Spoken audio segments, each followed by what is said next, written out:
Thank you for tuning in to Church on the Go. My name is Rachel. Church on the Go is inspired to bring you nuggets of encouragement throughout your week from whatever platform you're watching on. So be sure to like, comment, and share this post because you never know who needs a little bit of encouragement throughout their week. I want to talk about peace with you guys today. And before I get into some of the verses I want to share a story with you about my grandma, my Mima.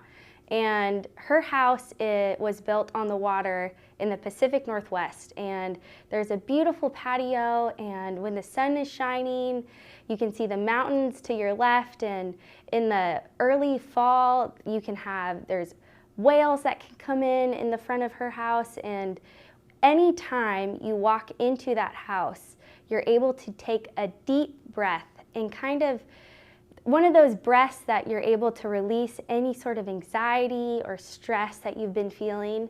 And for a while, I just kind of assumed that I felt like that whenever I walked into her house because it's my grandma's house and it's on the water and water's peaceful and grandmas are comforting. And so I was talking to her about it a couple months ago, and she shared with me that when they built that house 20 plus years ago, that before they put the drywall in or painted the walls, she walked that house, she prayed over the bones of that house, and she wrote verses on the walls and on the floors because she wanted whoever to walk into her house feel the peace of the Lord and to feel His presence and His love. And in that conversation with her, I was thinking about how can I cultivate that peace that I feel whenever I walk into her house in my everyday life, because I know that God gives us peace and that's a gift. And I want to share a couple verses.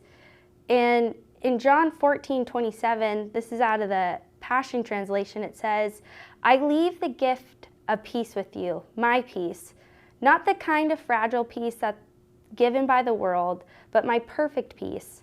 Don't yield to fear or be troubled in your hearts. Instead, be courageous." So thinking about cultivating the peace of the Lord, He's given me a peace that isn't troubled by fear or by doubts, that it's a peace that I can take with me into every situation and into every room. And in John 16:33, this is one of my most favorite verses, it says, "And everything I've taught you is so that the peace which is in me will be in you and will give you great confidence as you rest in me." This is Jesus speaking. And He says, "For in this unbelieving world you will experience trouble and sorrows, but you must be courageous, for I have conquered the world." And how encouraging is that to know that the peace that God has given me, the peace that I get to have in every situation and in every room, has conquered the world. And in resting in His peace, I get to have the confidence to know that He has that situation, that I don't have to be anxious and I don't have to be stressed about it. And I get to rest in His peace, knowing that my God has the situation, He has it under control, and that it's going to work together for His good. And I hope that encouraged you today, that you get to rest in the peace of God with whatever you're going through, big, little, small, in between, that God has you and He wants you to rest in His peace.